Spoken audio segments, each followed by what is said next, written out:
Alors pour commencer, la santé et l'État, des grandes banalités pour des sociologues. Pour ceux qui ne sont pas sociologues, ça peut être intéressant. Dans nos sociétés, la santé est au cœur des préoccupations de l'État. Durant la première moitié du XXe siècle, la médecine a fait des progrès absolument considérables et au lendemain de la Deuxième Guerre mondiale, dans tous les pays développés, on a mis en place de grands programmes d'assurance maladie qui répondaient au fond à un nouveau droit, une nouvelle valeur qui est devenue une espèce de droit inhérent, si on veut, à la vie, qui était le droit de vivre en santé. Non plus simplement le droit de vivre, mais le droit de vivre en santé. Et à partir du moment où on identifie dans les chartes des droits et libertés, dans les constitutions, le droit fondamental de chaque individu d'une société à égalité, si on veut, de vivre en santé, à partir du moment où cet énoncé est fait, l'État devient responsable de mettre en place les institutions, les services qui devraient permettre à ce droit de s'exprimer. Et donc tout individu n'étant pas en santé, tout individu ressentant la maladie est en droit de demander à l'État qu'il intervienne pour l'aider à recouvrer la santé. Et c'est autour de cette idée-là que s'organise la sensibilité extrême de toutes nos démocraties envers les programmes d'assurance maladie et l'accès aux soins. Partout dans les systèmes de santé, on s'interroge sur leur capacité, dans les années qui viennent, à assurer de façon efficiente à toutes les personnes souffrantes un accès libre et équitable aux services de santé. Cette préoccupation nous renvoie très, très directement à trois grandes exigences. Il va falloir que nos systèmes permettent d'être équitable, c'est-à-dire de garantir un accès juste à tout le monde, quelle que soit son origine, son lieu, son âge, son sexe, son genre, ainsi de suite.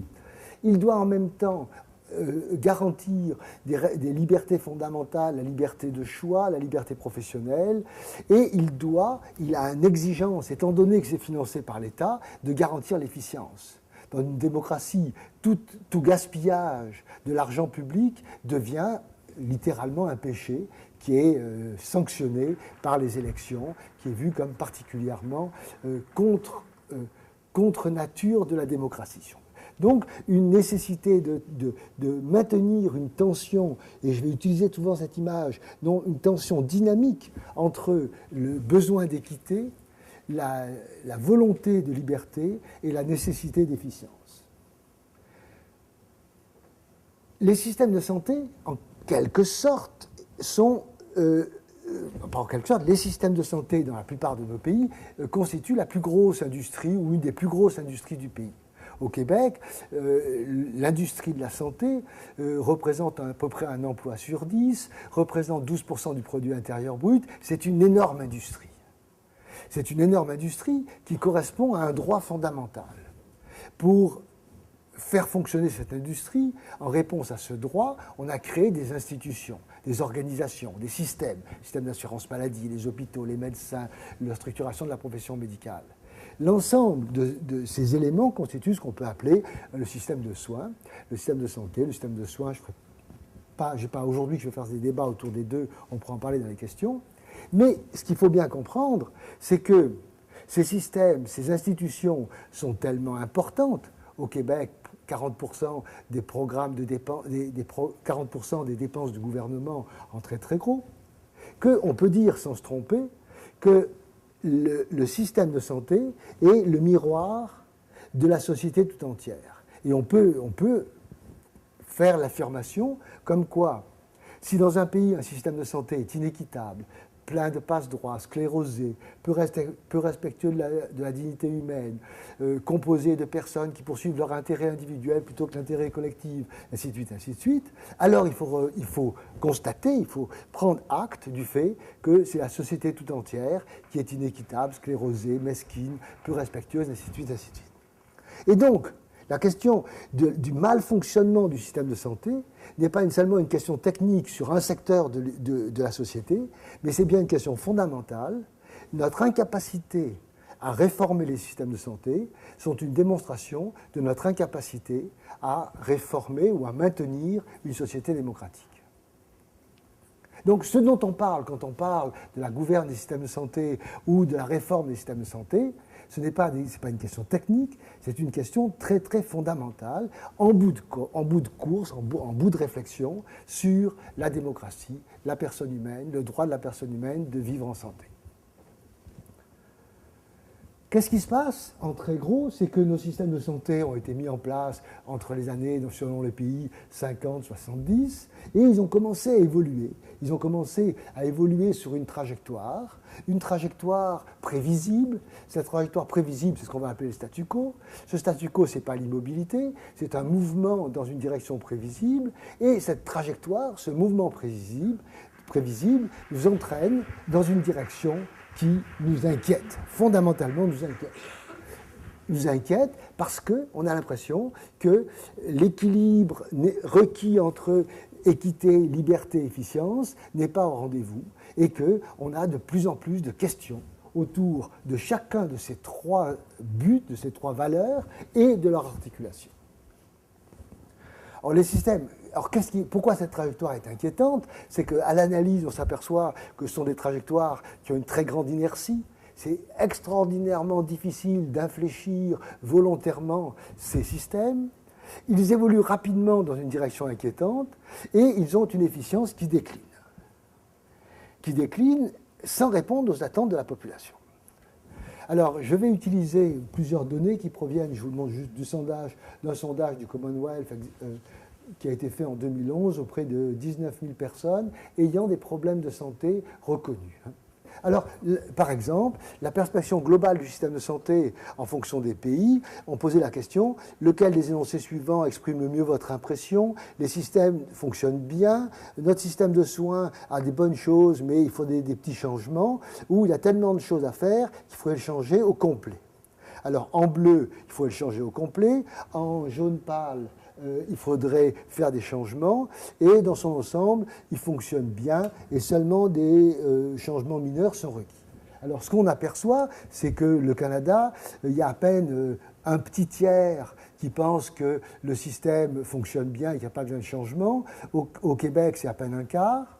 Et selon les pays, on s'aperçoit que dans des pays comme la Suisse, une lourde majorité pense que ça fonctionne bien, et dans d'autres endroits, États-Unis, Allemagne, Australie, Canada, on est à peu près un tiers qui pense que ça fonctionne bien, et on voit en corollaire qu'un quart, un cinquième des gens disent qu'il faudrait une réforme en profondeur. Donc on a l'impression qu'il y a des inquiétudes. Au Québec, par exemple, la même question entre 2008 et 2011 nous dit la proportion des gens qui pensaient que le système fonctionnait bien passe de 30 à 24%.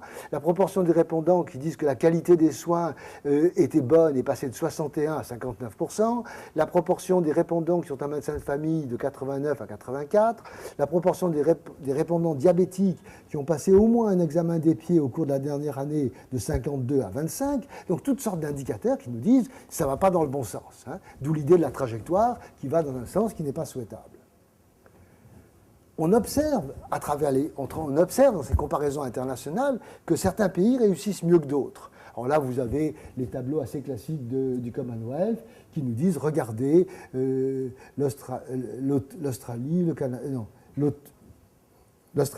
le Canada, l'Allemagne, la Hollande, la Nouvelle-Zélande, les Royaumes-Unis, les États-Unis, autour de la qualité des soins, de l'accès, de l'efficience, de l'équité, de la durée et de la qualité de vie. Et on s'aperçoit qu'effectivement, il y a des différences et que très très globalement, les deux systèmes qui, parmi ceux-là, fonctionnent le moins bien sont les États-Unis et le Canada.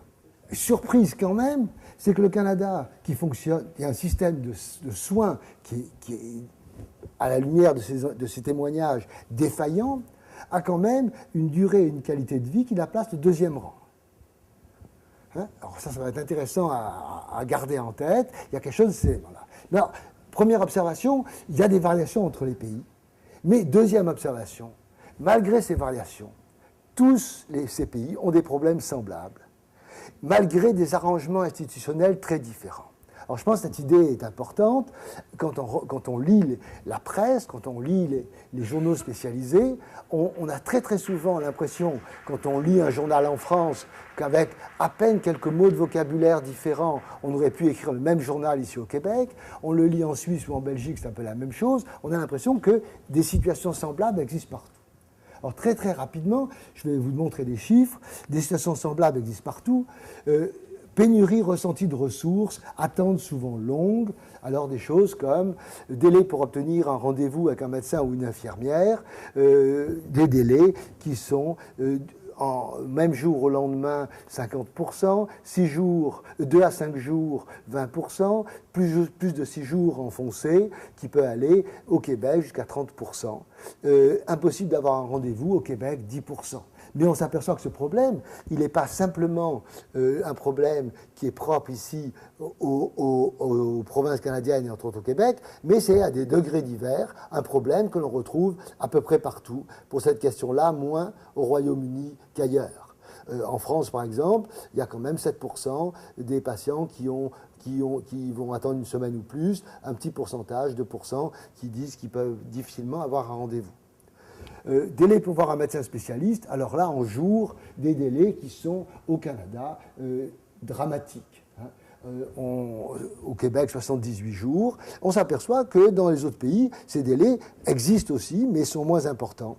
Dans un autre ordre, toutes sortes de données nous disent, écoutez, partout, il y a une question sur la dévalorisation ou la difficulté de reconnaître à sa juste valeur la médecine de première ligne, manque d'intégration de la médecine de première ligne avec le système, et en corollaire, en lien, l'engorgement des urgences. L'engorgement des urgences étant l'espèce de manifestation, la plupart du temps, la meilleure explication de l'engorgement des urgences, c'est un dysfonctionnement en amont sur les services de première ligne. Alors là encore, on peut poser est-ce que vous pouvez avoir un médecin le jour même?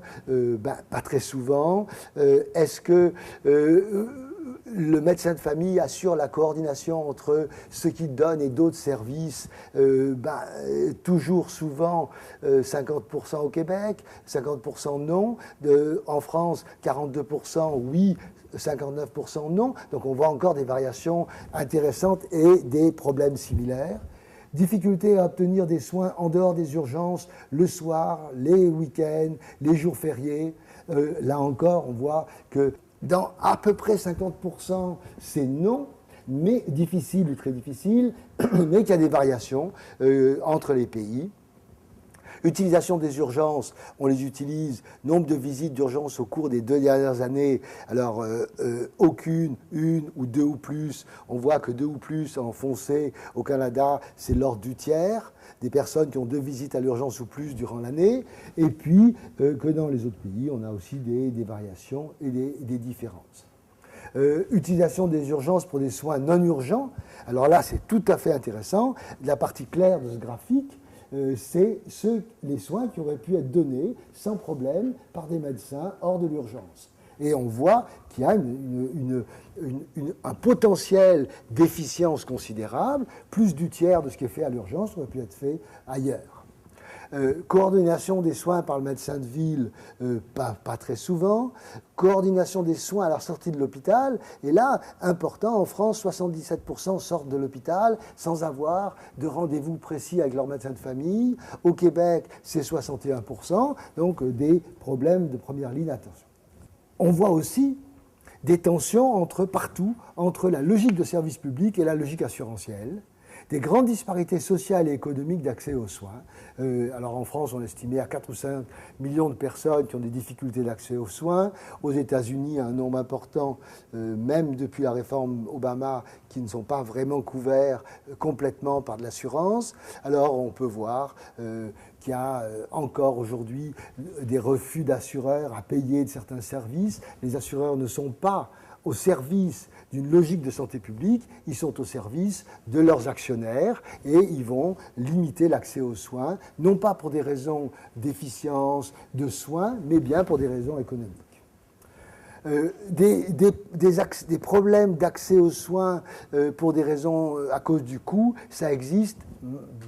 Bien que l'on parle de système public d'assurance maladie, les gens ressentent, les gens malades, qui ont une maladie chronique dans ce cas-là, ou une maladie courante, ils disent, ben oui, pour entre 9 et 33% d'entre eux, ils disent, on a des problèmes d'accès aux soins, on réfléchit avant d'aller dans le système de soins parce qu'on n'a pas toujours les moyens d'y aller. Non seulement il y a et quelle est l'importance de ces résistances? C'est ce que les gens doivent payer directement de leur poche. Ils ne sont pas couverts par l'assurance. Alors les coûts qu'il faut payer directement de sa poche pour aller aux soins quand on est malade régulier dans différents pays peuvent être considérables. Et on voit entre autres qu'au Canada, ce sont des sommes qui sont en moyenne de $800 par année. Donc c'est loin d'être négligeable. On est dans un système public, mais il y a des parties privées qui pèsent, entre autres le médicament dans plusieurs provinces, qui pèsent très lourdement sur l'accès aux soins. Le pourcentage de personnes qui n'ont pas utilisé un service à cause de ces coûts varie entre les pays, mais ça existe même dans des pays qui ont les systèmes d'assurance maladie les plus avancés. Parmi les problèmes partagés, il y a le problème de la qualité. Alors, le problème de la qualité, le problème des erreurs médicales, le problème des contre-indications médicamenteuses ou des complications médicamenteuses est un véritable problème, on pourrait presque dire une hécatombe de santé publique.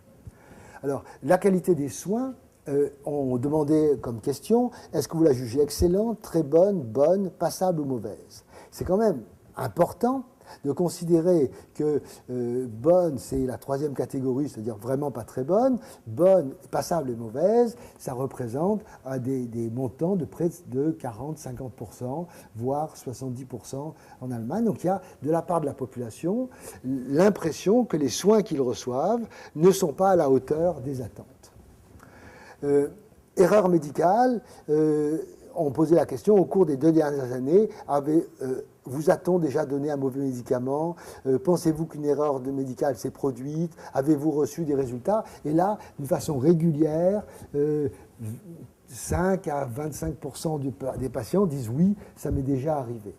Et quand ça arrive, est-ce qu'il y a eu des suites graves? Et là, c'est important, quand ça arrive, pour 50% des patients, les suites ont été très sérieuses, importantes. Et donc, il y a un vrai problème de contrôle de l'activité médicale, de la pertinence des soins qui se partage entre les différents pays.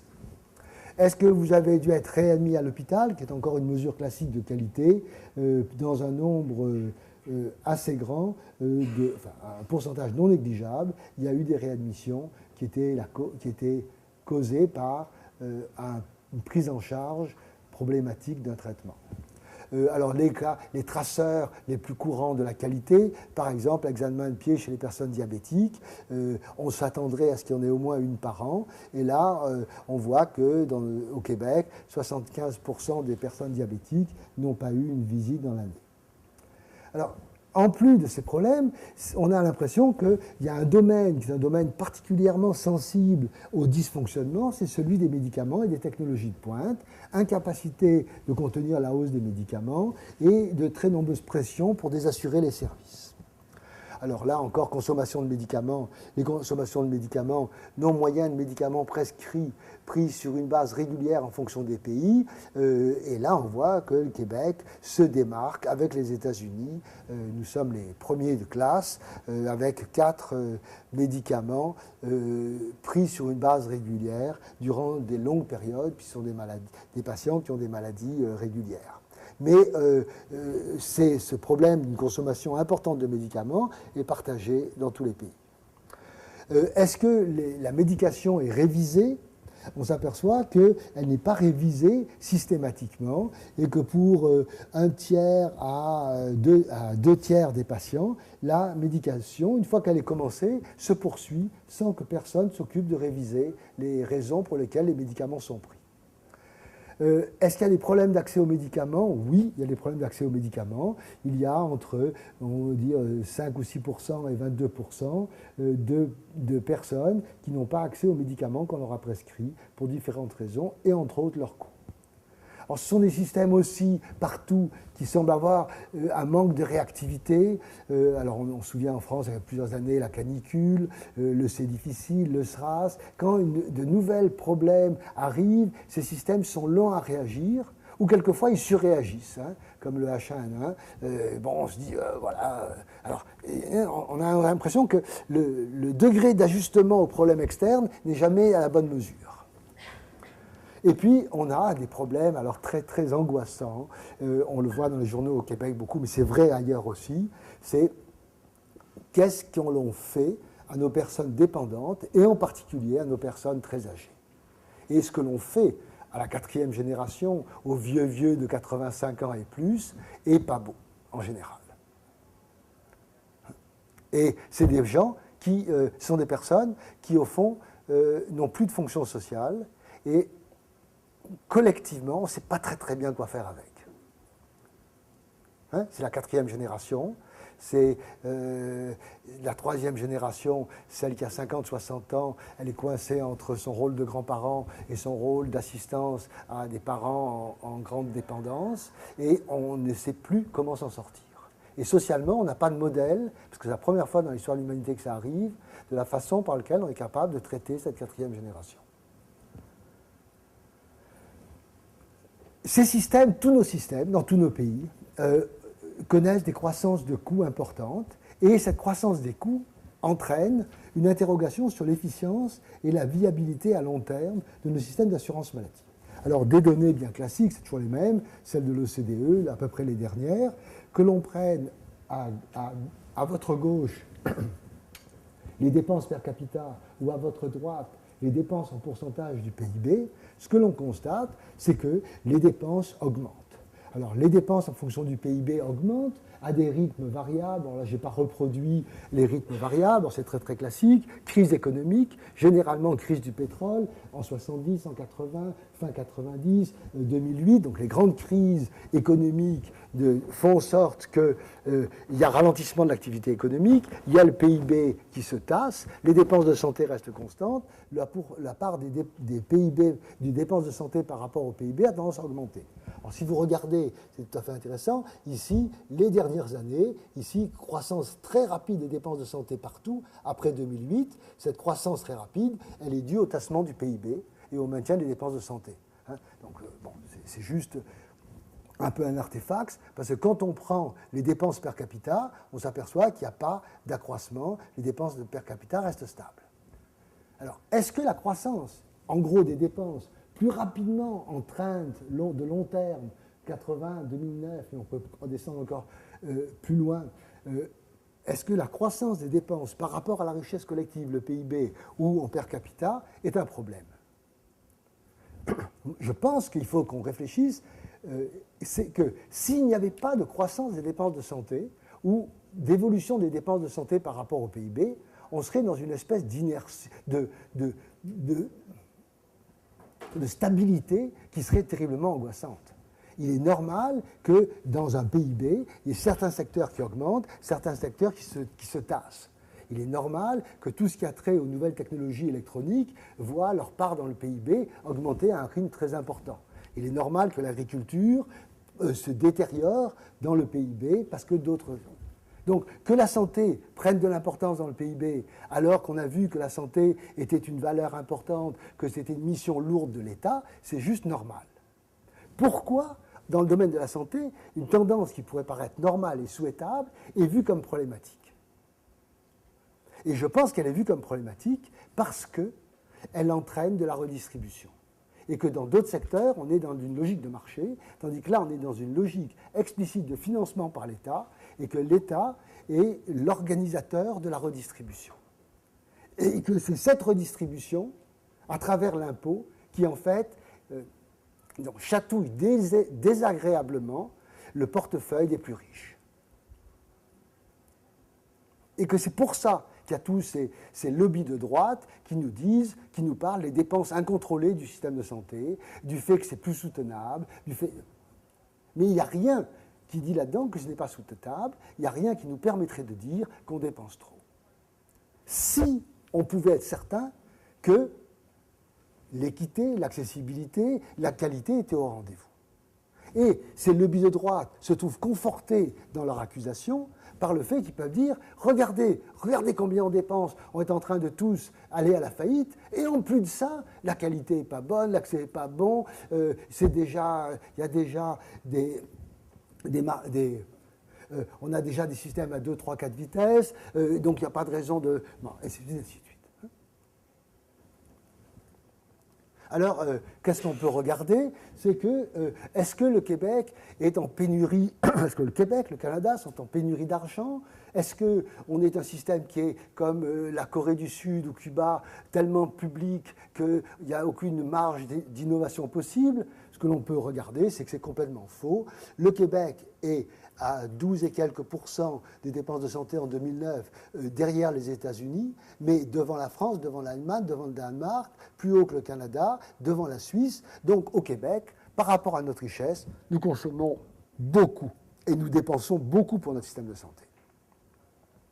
Le Québec, en termes de la part privée-publique, se trouve dans une très honnête dans un très honnête groupe de pays dans lequel les dépenses privées tournent entre 25 et 35 %. C'est la plupart des pays développés. Donc, par rapport aux autres, dire qu'au Québec, soit alors, est-ce qu'on n'a pas assez d'argent, est-ce qu'on est en pénurie d'hôpitaux, est-ce qu'on est en pénurie de main-d'œuvre médicale, en tout cas, en termes de dépenses, ce n'est pas évident. Nous avons dans tous ces domaines-là un outsider, ce sont les États-Unis, qui sont dans un univers à eux-mêmes. Et c'est intéressant de regarder aux États-Unis simplement ici la colonne verte et de s'apercevoir que les États-Unis, si on prenait simplement les programmes Medicaid, Medicare, représentent à peu près 3 000 $ par personne par an, et que ça les mettrait à peu près au niveau de toutes sortes d'autres pays ici, comme le Royaume-Uni, la Suède, la Nouvelle-Zélande, sans avoir du tout de privé. Donc la partie publique aux États-Unis coûte aussi cher que la totalité des coûts de bien d'autres pays. Les dépenses privées en santé, je vous dis, sont importantes, j'en ai déjà parlé, et ces coûts ne sont pas simplement des coûts, il y a aussi des ajustements structurels importants. Si nous prenons l'exemple du Québec et que nous regardons quelle est la part que représentait l'hôpital, les autres organismes, les médecins, les autres professionnels, les médicaments, dans les dépenses totales en santé, de 1980 à 2009, nous observons que l'hôpital, qui représentait 50% des dépenses de santé en 80, ne représente plus aujourd'hui que 26% des dépenses totales en santé. L'hôpital, aujourd'hui, est moins du tiers des dépenses totales en santé. Ce qui était le symbole du système de soins, le lieu par excellence où on pensait recevoir des soins, est moins de 25% des dépenses. Par ailleurs, les médecins ont tendance à avoir diminué leur importance relative, bien qu'il y a une reprise actuellement après les négociations et la revalorisation des salaires. Et le gros secteur en croissance exponentielle, c'est le secteur des médicaments. Et vous avez l'impression que si vous preniez les médicaments ici, puis vous les mettez à l'envers sur les dépenses de l'hôpital, on aurait l'impression que ce qu'on a fait, c'est qu'on a coupé l'hôpital pour le donner aux industries pharmaceutiques. Qu'est-ce qui se passe au Québec? Juste quelques éléments. Qu'est-ce qui se passe au Québec en termes des dépenses de santé en pourcentage du PIB? On a ici les dépenses totales. On voit que le Québec est un peu au-dessus du Canada. On voit que quand on a les dépenses publiques augmentent, mais à un rythme inférieur aux dépenses totales, et que les dépenses privées, aussi bien pour le Canada que pour le Québec, augmentent, et le taux de croissance ici, on ne le voit pas sur ce graphique suffisamment, mais est substantiellement plus élevé que la droite ici, que les droites ici. Et ce qui nous amène à regarder comment évoluent au fil du temps de 1975 à aujourd'hui les dépenses privées par rapport aux dépenses publiques. On voit qu'on est dans un système dans lequel la dépense publique en rouge en haut a tendance à se rétrécir au profit de la dépense privée. On pourrait poursuivre ces tendances, sont tout à fait stables, et établir à quand on aura 50-50. Ou bien quand on va avoir un privé suffisamment fort pour qu'on soit plus capable de maintenir un système public universel. Mais la tendance est lourde. Et alors là, des choses qui sont particulièrement angoissantes, parce qu'on voit qu'on dépense, mais qu'est-ce qu'il en est pour les services? Alors là, il y a des travaux qui ont été faits, entre autres par Damien Canton-Claude, mon fils, qui a travaillé sur les données de la RAMQ, et qui a regardé comment évoluer. Comment évoluer ici des indicateurs financiers, des coûts totaux, des coûts unitaires par services médicaux et des coûts et des coûts. Bon. Donc un coût total, un coût total en rouge, un coût unitaire de service médical donné et un coût total en bleu des services médicaux, ça c'est le coût total du système. Et puis en bas ici, on a des informations sur le nombre de médecins en bleu, sur le nombre total de services, sur le nombre de services par habitant et sur le nombre total de services par médecin. Et alors là, quelque chose d'absolument choquant. C'est que ce que l'on a fait, c'est que l'on a donné plus d'argent à nos collègues médecins et qu'au fil du temps, plus on leur donnait d'argent, plus ils rétrécissaient la quantité de services qu'ils donnaient à la population. Et lors des dernières négociations où il y a eu un accroissement important d'ici des revenus, on s'est aperçu que ça a réduit de façon encore plus importante le nombre de services par médecin et le nombre de services par patient.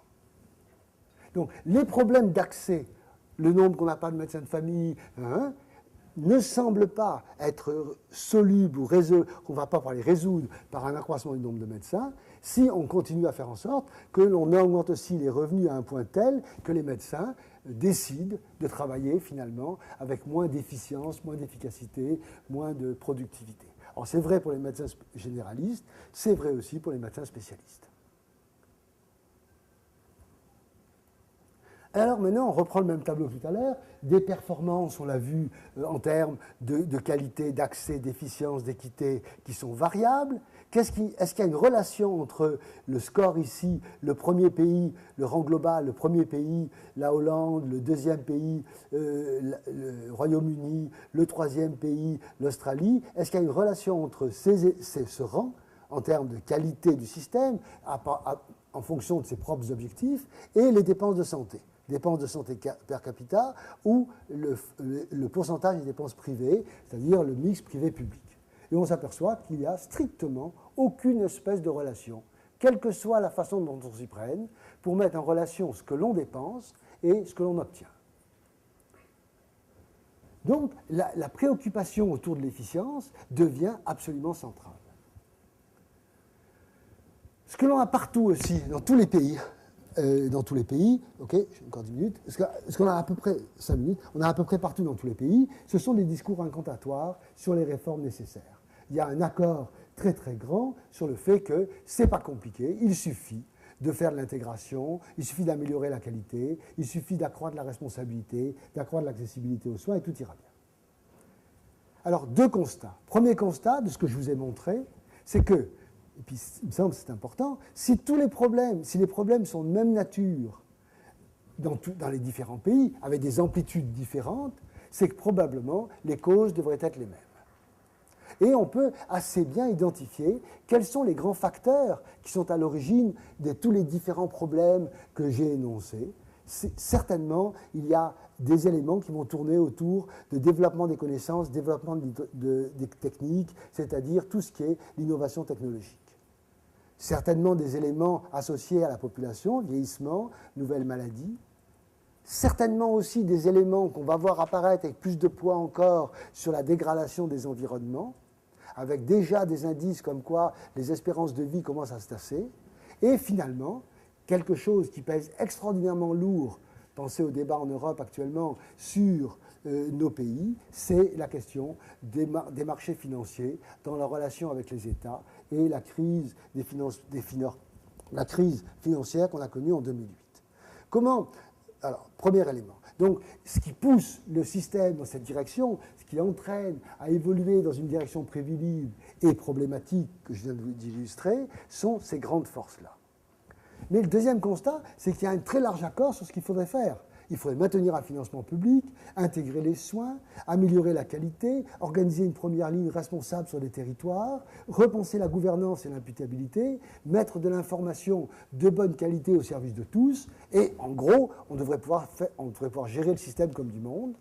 Observation, on ne le fait pas. Alors, problème, on voit qu'on a une situation qui devient très problématique, que ces forces sont des forces qui poussent à des situations de crise, on sait quel devrait être le contenu des réformes, et on observe qu'on est incapable de mettre en œuvre les transformations requises pour sortir de cette trajectoire qui pose problème. L'inquiétude grandit, les gens sont inquiets. Pourquoi n'arrive-t-on pas à faire ce qui était souhaitable? Comment mettre en œuvre les réformes nécessaires? Quelle gouvernance permettrait d'améliorer de façon continue la performance? Alors là-dedans, très rapidement, alors comment visualiser ce qui est en train de se passer en deux transparents? Premier transparent, qu'est-ce qui se passe? Il se passe que une population dans un environnement en vert est soumise à des développements des connaissances et des progrès techniques. Ce sont des populations vieillissantes, et cette population, dans un environnement qui se détériore, fait en sorte qu'il y a en permanence une espèce d'élargissement du domaine d'intervention de la médecine, forte demande sociale pour accroître la couverture d'assurance maladie, et des intérêts extraordinairement forts qui vont pousser pour élargir de jour en jour ce qu'est le domaine d'intervention de la médecine. Et là, je pensais au livre d'Adler, mais je n'ai pas le temps d'aller là-dedans. En même temps que ce haut de la dynamique se met en place, on a le bas de la dynamique qui se met en place aussi. Mondialisation des échanges commerciaux et surtout financiers, crise, pression sur les finances publiques liée aux impératifs financiers qui forment une espèce d'entité à part entière déconnectée de la production, qui fait en sorte que ça devient de plus en plus difficile pour l'État de financer ses services de santé, pour lesquels il y a une attente de plus en plus lourde. Alors, la crise, c'est tous les gouvernements, que ce soit le nôtre en fin de parcours ou M. Hollande en début de parcours, se trouvent dans une situation où ils veulent répondre aux aspirations légitimes de la population à l'égard de la santé. C'est la base de leur légitimité politique, c'est des choses qui sont essentielles si on veut être élu, être réélu. Et en même temps, on ne peut pas, si on veut rester une société démocratique qui a une autonomie de moyens et de politique par rapport aux impératifs financiers et aux grandes banques, il faut absolument contrôler les dépenses du système de santé pour participer à l'assainissement des finances publiques, sinon on va, comme la Grèce, se trouver dans une situation de quasi-faillite. Quand on est là-dedans, qu'est-ce qu'un gouvernement peut dire? Il n'a pas le choix. Il ne peut dire qu'une chose, ce qu'on nous dit depuis 40 ans. Mais ne vous en faites pas. Il est possible de faire plus et mieux avec les ressources existantes. Il suffit de changer les modalités d'organisation. Il suffit de changer les pratiques. Il faut relever le défi de la performance. Et là, de droite à gauche, accord sur le discours. Accord sur le discours, il est possible de faire mieux. C'est juste que les administrateurs ne sont pas bons, c'est juste que, et vous allez voir, dès qu'on aura un nouveau ministre de la Santé, dès qu'on va avoir un nouveau gouvernement, vous allez voir, ça va s'arranger. Hein? Alors, vous vous souvenez, M. Charest était élu, durant mon premier mandat, je vous promets, garantie jurée crachée, qu'il n'y aura plus d'attente aux urgences. Bon. Là où il y a des accords, c'est sur le comment. Des accords sur le comment, il y a deux grands courants du comment. Il y a le courant que je vais appeler vite de la droite, on va régler les choses par plus de compétition, c'est la réforme par la privatisation, et le discours sur l'intégration, on va régler les problèmes en améliorant l'intégration, en transformant la gouvernance, c'est la réforme par la gouvernance. La réforme sur la privatisation, elle se justifie par trois arguments. On n'a plus les moyens, le vieillissement va faire exploser le système, le privé est plus efficace. Les trois sont faux. Donc je ne vais pas plus loin, il ne s'appuie sur aucune connaissance, c'est du discours à 100% idéologique. Toutes les études, tous les travaux qui sont faits nous disent c'est pas vrai. C'est pas vrai qu'on n'a plus les moyens, c'est pas vrai que le vieillissement va faire exploser le système, ça coûte 1% par an, c'est pas vrai que le privé est plus efficace. Bon. Donc on est obligé, si on est un petit peu analytique, universitaire, et si on lit un peu ce qui se passe, de dire le choix. Il n'y a pas de choix, la seule option, c'est la réforme par la gouvernance. Et la réforme par la gouvernance va s'articuler autour de l'idée d'intégration. Alors l'idée d'intégration, l'idée de cette intégration, alors M. Couillard nous disait il faut donner accès aux soins de qualité à l'intérieur de délais raisonnables. En France, le projet Patients, Santé, Territoire a pour objet d'améliorer l'accès de tous à une offre de soins de qualité rationalisée sur l'ensemble du territoire. M. Grumman, prix Nobel d'économie, nous dit le problème central du système de santé américain, c'est sa fragmentation. On pourrait faire beaucoup mieux en s'inspirant de systèmes intégrés comme celui des vétérans. Pourquoi on n'arrive donc pas à faire ce qui est nécessaire? Et je pense, alors là je vous le propose, puis je vais terminer sur quelques idées là-dessus, je vous le propose, bon, à partir de la question que j'ai posée, on peut prendre toutes sortes d'avenues. Là, je n'ai pas le temps d'en prendre toutes ça, j'en prends une, et je vous propose d'y réfléchir, parce que c'est celle qui m'intéresse ces temps-ci. Les systèmes de santé, dans les systèmes de santé coexistent partout 4 formes de régulation.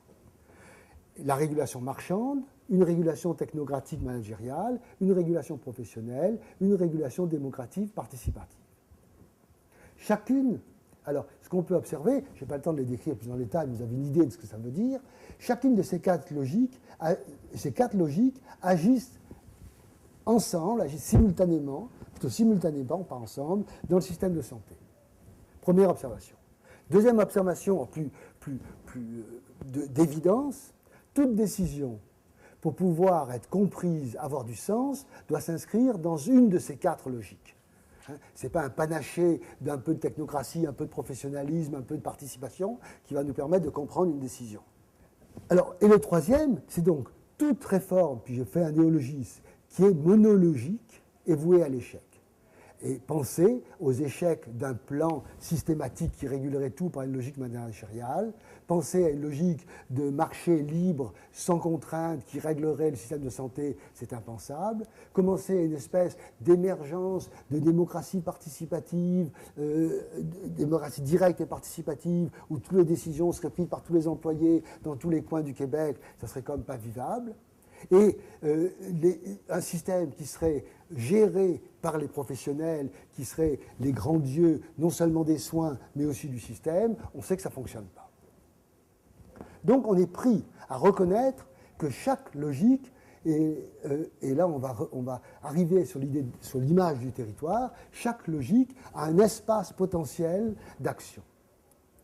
Je postule, je vous propose de considérer que la logique professionnelle, elle est indispensable au micro, c'est-à-dire au niveau de la gouvernance des processus cliniques. La logique démocratique, participative, elle est particulièrement puissante au niveau macro pour établir les grands principes structurants du système. L'universalité, l'intégralité, les types de financement, l'accessibilité. Et les logiques managériales et les logiques marchandes sont en tension dans la structuration du système de soins, des organisations et de leurs relations. Alors il y a des espaces, il y a des espaces au niveau micro, les décisions cliniques, qui vont qui vont être à l'origine de la capacité du système de soins à donner des bons services aux gens qui sont malades. Au niveau méso, l'organisation de l'offre de soins. Au niveau macro, la définition des principes organisateurs. Et donc, on peut imaginer 3 types d'espaces. Alors, pour accroître l'intégration, la gouvernance doit faire quoi? Elle doit établir des frontières. Alors, la nouvelle gouvernance, celle dont on parle, celle qui serait porteuse d'intégration, quand on essaie de dire quelle devrait être la vision de gouvernance, sa gouvernance est toujours un projet prospectif, quelle est la vision de gouvernance qui devrait prévaloir, c'est qu'une gouvernance ne peut pas faire l'économie d'établir des frontières légitimes et reconnues entre des espaces d'action de chacune des logiques. Sa fonction devient donc une fonction de gérer des frontières pour que des acteurs aptes à agir dans une logique puissent le faire en fonction des finalités du système et qu'en même temps leurs actions dans cet espace soient reconnues comme légitimes par tous les autres acteurs. Il faut développer une vision prospective pour en même temps penser que ces frontières sont toujours des frontières mobiles et qu'il faut penser l'évolution des frontières en fonction des forces externes et des ressources disponibles. Et il faut des outils de mesure globaux intégrés pour apprécier comment le système évolue, ce que j'appellerais des outils de mesure de la performance des organisations, des pratiques et des systèmes. Alors, pour accroître l'intégration, il faut en particulier, entre autres, au-delà de cette gestion des territoires, et là on est dans le Moyen-Orient, hein, on a l'exemple de la Palestine d'Israël, comment gérer les frontières, comment faire évoluer les frontières, c'est ça dont on parle. Quand on parle de l'intégration européenne, on parle de la gestion des frontières, de la gestion des compétences. L'intégration, c'est ça qu'elle dit. Il faut gérer des frontières entre des espaces en mobilisant le potentiel de ce qui peut se passer dans chacun des espaces au profit d'une totalité. Et entre autres, il va falloir qu'au niveau micro, les pratiques professionnelles, il va falloir au niveau micro des pratiques professionnelles gérer les luttes entre les professions pour l'occupation de l'espace de la clinique. Autrement dit, on a deux niveaux d'analyse. On a un premier niveau d'analyse qui est celle des grandes logiques et des grands espaces, et on a un deuxième niveau d'analyse, c'est l'espace de la clinique qui fait l'objet de luttes fratricides et contre-productives pour l'ensemble du système. Il faut donc arriver à trouver les façons d'articuler la coordination et la coopération. Si je prends des mots simples, la coordination, c'est ce qui vient d'en haut. C'est la rationalité, la division des tâches, l'optimisation des processus, l'efficience, les méthodes Lean, bien chères à notre ministre de la Santé de Bolduc. La coopération, c'est quelque chose qui se vit, se développe au niveau micro. Ça repose sur la confiance, ça demande un accord sur le projet commun de travail, ça se met en œuvre localement en fonction de besoins et de compétences disponibles, et c'est extraordinairement sensible au système d'incitation dans lequel les pratiques professionnelles se mettent en place. Il n'y aura pas de gouvernance du système de santé si on n'a pas un projet explicite de définition de ce qu'est la gouvernance clinique, c'est donc la mise en tension positive de coordination et de coopération. C'est à ce prix-là que les réformes devrait pouvoir donner un effet, qu'on pourrait sortir de la trajectoire de crise et prendre le chemin d'une véritable intégration. Je vous remercie.